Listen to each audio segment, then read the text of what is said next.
Sir ఇప్పుడు మీరు డుమ్డి గణేష్ కబ్జా చేశారని చెప్పేసి బోండా ఉమాని ఓడిచ్చారు. తర్వాత మీ 10 ఎకరాల భూ కబ్జా చేశారు జగన్మోహన్ రెడ్డి గారు. ఓ అందుకనే ఆయన ఓడిపోయారంటారా, లేకపోతే దాంట్లో నిజంగా అది మీది కాదంటారా, మీదంటారా? అది అంటే అది 1956లో రైల్వే వాళ్ళ దగ్గర నుంచి ఒక ఫెర్టిలైజర్ ఫ్యాక్టరీ వాళ్ళు ఏడి ప్యారీ ఆంధ్ర ఫెర్టిలైజర్ కంపెనీ అనే వాళ్ళు పర్చేజ్ చేశారు.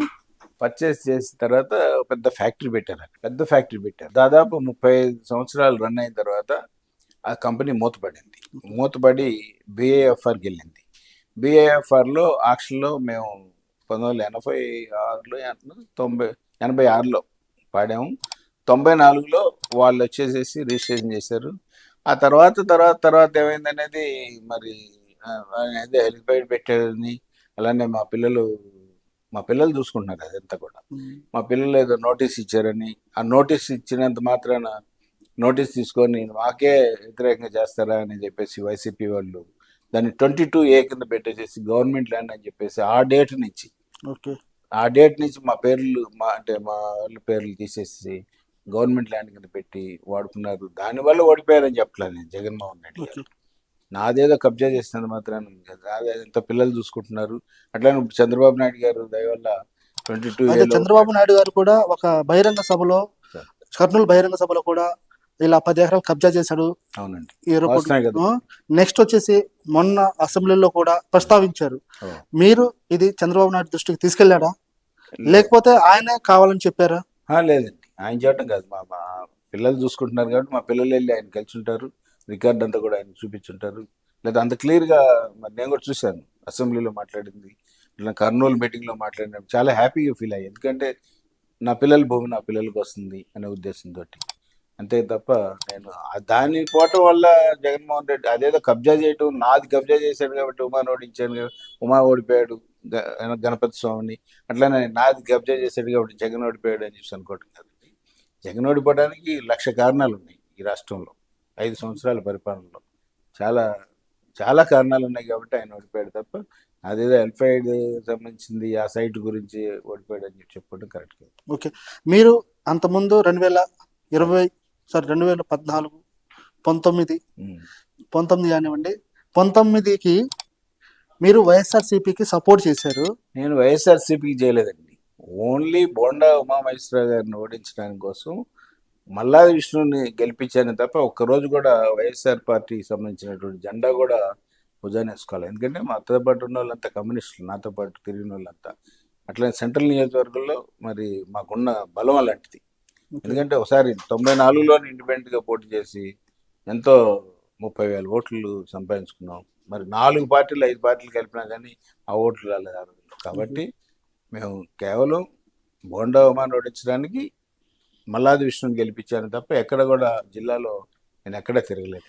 మొన్న తిరిగాను మళ్ళీ జిల్లాలో టీడీపీ రావడం కోసం, టీడీపీని గెలిపించడం కోసం. జిల్లా వ్యాప్తంగా నాకు నా ఓటింగ్ ఉంది. ఎందుకంటే పేదవాళ్ళకి ఎవరు వచ్చినా సరే ఏ పార్టీ ఏంటి ఏ ఊరు అనేది ఏం చూడను.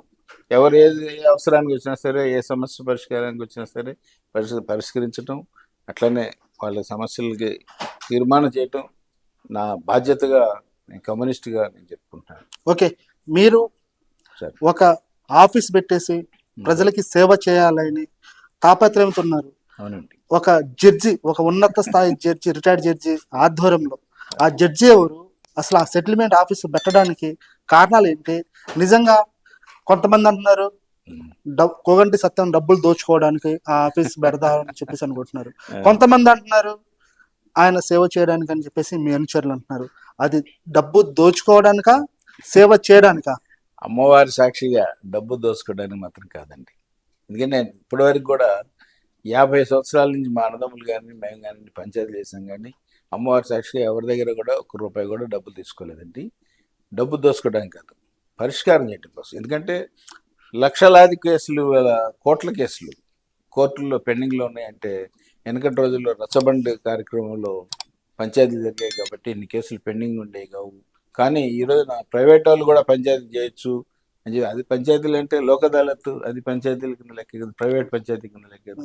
ఇద్దరు సెటిల్ అయిపోయి లాయర్లు ఇద్దరు వెళ్ళిపోయి అక్కడ కూర్చుంటే జడ్జి గారు సెటిల్మెంట్ అయిపోయినట్టు రాస్తారు. అది ఆ విధంగా చెయ్యొచ్చు ప్రతి వాళ్ళు కూడా పెద్ద మనిషి తరహాగా పంచాయతీలు అని చెప్పి సుప్రీంకోర్టు జడ్జిమెంట్ ఇచ్చింది కాబట్టి హైదరాబాద్లో ఎన్వి రమణ గారు మరి ఆ రమణ గారు chief justice all India supreme court supreme court retired, వారి ఆధ్వర్యంలో వారి చేతుల మీదుగా హైదరాబాద్లో 2 ఆఫీసులు ఓపెన్ చేశారు.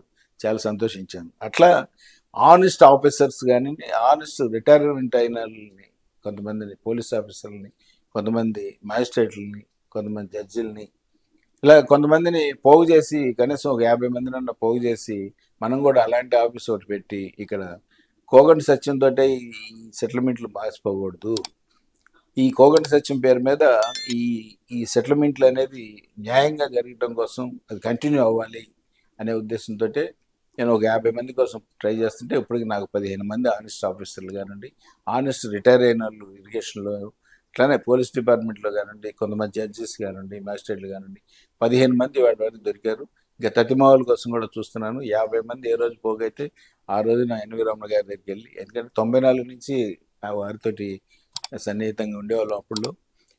కానీ వారు జడ్జెస్ లెవెల్ అటు వెళ్ళిపోయిన తర్వాత కొంచెం బిజీ అయిపోయారు కాబట్టి ఎక్కువ టచ్లో లేకుండా ఉన్నాం. అయినా సరే అక్కడ ఓపెన్ చేసినప్పుడు ఎక్కడో తెలంగాణ రాష్ట్రంలో ఓపెన్ చేసినటువంటి ఎన్వి రమణ గారు వారు వచ్చి మనకి విజయవాడలో కోగంటి సత్యం దొడ్లో పంచాయతీలు దానికోసమే అన్ని బుక్స్, ఈ బుక్స్ అన్ని కూడా criminal act, Bhagavad Gita, criminal act ఇప్పటికే చూస్తున్నారు కదా, క్రిమినల్ ఇన్వెస్టిగేషన్స్ ఇవన్నీ స్టడీ చేస్తున్నాం. Next the professional corruption, next వచ్చేసి మర్డర్ ట్రైల్, మర్డర్ చేస్తే ఎలా తప్పించుకోవచ్చు, మర్డర్ చేసిన తర్వాత ఎలా తప్పించుకోవచ్చు, లేకపోతే ఎలా ఎక్కించవచ్చు అనే కాన్సెప్ట్ మీద ఇలాంటి బుక్స్ మొత్తం మీ దగ్గరే కనిపిస్తున్నాయి సార్. అంటే ఇంకా చాలా ఉన్నాయండి, రూమ్ నిండా ఉన్నాయి. అన్ని బుక్స్ అన్ని కూడా రెడీ చేసుకుంటున్నాను. అన్ని రెడీ చేసి 50 మంది కోసం పోగు చేసిన 15 మంది మాత్రం దొరికారు ఇప్పుడు. ఇంకా కొంతమంది లాయర్స్ లో కూడా కొంతమంది తీసుకోవడం కోసం ప్రయత్నిస్తున్నారండి. Lawyers state bar council elections జరుగుతున్నాయి కాబట్టి కొంచెం బిజీగా ఉన్నారు. లేదా అందులో నుంచి కూడా ఒక 10 మందిని తీసుకుంటే మనకి కొన్ని కేసులు పెండింగ్ ఉంటాయి హైకోర్టులో, సుప్రీంకోర్టులో, అలాగే జిల్లా కోర్టులో, మ్యాజిస్ట్రేట్ కోర్టులో. వాళ్ళని కూడా ఇట్లాంటి పంచాయతీలు సచిన్ గారి దగ్గర అయిపోతున్నాయి, సెటిల్ అయిపోతున్నాయి అని అనుకుంటే అక్కడి నుంచి విత్డ్రా చేసుకొని వచ్చి, లేదనుకుంటే విత్డ్రా అవ్వకుండా వచ్చి ఇక్కడ పరిష్కారం చేసుకొని వెళ్ళి విత్డ్రా చేసుకునే అవకాశం నాకు అమ్మవారు వెంకటేశ్వర స్వామి వారు, అల్లా, యేసు ప్రభు నాకు అవకాశం ఇస్తారని చెప్పేసి, ఇవ్వాలని చెప్పేసి కోరుకుంటున్నారండి. ఇప్పుడు ఆ ఆఫీస్ ఎప్పుడు మొదలు పెడతారంటారు? ప్రజలు మీకోసం ఆతృతతో ఎదురు చూస్తారు కదా, ఇంటర్వ్యూ చూసిన తర్వాత ప్రతి ఒక్కరు మీకు కాల్ చేస్తారు దాదాపు, ఎప్పుడు స్టార్ట్ చేస్తారంటారు? 50 మంది పోగోవాలండి. నాకు సంవత్సరం అంటే ఎదిగితే 15 మంది ఆనెస్ట్ ఆఫీసర్లు దొరికారు. ఆనెస్ట్ వాళ్ళు వీళ్ళందరూ కూడా దొరికితే ఆ భగవంతుడు చల్లగా చూస్తే నెక్స్ట్ ఇయర్ ఓపెన్ చేయడం కోసం గట్టిగా ప్రయత్నిస్తానని చెప్పి తెలియజేసుకుంటాను. దానికి ఇప్పటికే ఇన్ఫ్రాస్ట్రక్చర్ స్టార్ట్ చేశారా? నాకు ఎంతండి, ఒక రోజు చాలండి నాకు దానికి. ఇలాగ దొడ్డు ఉంది, ఆఫీసులు ఉన్నాయి, అట్లనే 50-60 మంది కూర్చోడానికి అక్కడ ఆఫీస్ ఉంది. ఆఫీస్ సచిన్ గారి దొడ్డు అంటే అదొక బ్రాండ్ కాబట్టి అదంతా ఉంది, అంత రెడీగా ఉందండి. కానీ ఈ మనుషులే ఆనెస్ట్ ఉండాలి. ఎందుకంటే బయటకు వెళ్ళిన తర్వాత సెటిల్మెంట్ అయిపోయినాక బయట డబ్బులు తీసుకొని అలాంటి చెడ్డ పేరు రాకూడదనే ఉద్దేశంతో ఆనెస్ట్ ఆఫీసర్ల కోసం ఎదుగుతున్నాను. ఇంకెవరైనా ఉన్నా కానీ నాకు ఈ మీడియా ద్వారా ఎవరైనా ఇన్నాళ్ళు ఎవరైనా సరే ఆనెస్ట్ ఆఫీసర్లు ఎవరంటే ముందుకు వస్తే మిమ్మల్ని కూడా చేర్చుకుంటానని చెప్పేసి. ఆనెస్ట్ ఆఫీసర్ కాకుండా ఆనెస్ట్ పర్సన్స్ ఆఫీసర్స్ కాకుండా ఆయనకి ఒక చదువుకున్న వ్యక్తి ఉంటే చాలు అంటారా? చదువుకున్న వ్యక్తి, చదువు లేని వాళ్ళు లేని పర్వాలేదండి, అనుభవం ఉన్న వ్యక్తి ఉంటే చాలు, ఆనెస్ట్ ఉంటే చాలు అండి. ఓకే, వాళ్ళకి ఫుడ్ గిట్టు మొత్తం మీరు చూసుకుంటారు? మొత్తం మనం చూసుకుంటాం. ఏముందండి, ఇప్పుడు కూడా మధ్యాహ్నం ఎవరైతే వచ్చినా, ఎంతమంది వచ్చినా భోజనం పెట్టిస్తా. పొద్దున్న సాయంత్రం దాకా వచ్చే వాళ్ళందరికీ కూడా టీ, కాఫీ ఇస్తాం. అందులో పోయేది ఉంది. నేను చాలా పేదరికం నుంచి వచ్చాను, ఇవాళ హ్యాపీగా ఉన్నాను. నేను నా పిల్లలకి అప్పచెప్పేశాను, అన్ని కూడా వాళ్ళు చూసుకుంటున్నారు. నేను చక్కగా పేదరికం మీద ఆ పేదవాళ్ళకి సహాయ సహకారాలు అందించుకుంటూ కొన్ని ట్రస్టులకి నెల బియ్యం పంపిస్తూ, అలానే వచ్చిన వాళ్ళకల్లా ఏదో సహాయ సహకారాలు అందించుకుంటూ ఉంటున్నాను. కాబట్టి అమ్మవారి దయ వల్ల నేను ఇలా చల్లగొన్నానని చెప్పేసి తెలియజేసుకుంటాను. ఓకే సార్, థ్యాంక్ యూ, నమస్కారం. ఇదండి కోగంటి సత్యం గారు అంటున్నారు, నేను ఆయన చేసే పనుల కోసమే వసంత కృష్ణ ప్రసాద్ని ఓడిస్తానని సవాల్ చేస్తున్నాను. అలాగే జగన్మోహన్ రెడ్డి గారు నా 10 ఎకరాలు ల్యాండ్ కబ్జా చేసింది నిజం. అదే విధంగా కర్నూలులో సభలో సీఎం చంద్రబాబు నాయుడు గారు మాట్లాడింది కానివ్వండి, లేకపోతే శాసనసభలో మంత్రులు మాట్లాడింది వాస్తవం. నాకు అన్యాయం జరిగింది, మా పిల్లలకి అన్యాయం జరిగింది. అలాగే మేము కోర్టులో కూడా ఫైట్ చేస్తున్నాము. అలాగే మేము రాబోయే రోజుల్లో జస్టిస్ ఎన్వి రమణ గారి సారథ్యంలో ఇక్కడ ఒక సెటిల్మెంట్ పేదలకి న్యాయం చేయడం కోసం ఒక సెటిల్మెంట్ ఆఫీస్ కూడా ఏర్పాటు చేస్తాం అనేది కూడా ఆయన మాటల్లో తెలుసుకున్నాం. Thank you sir. Thank you.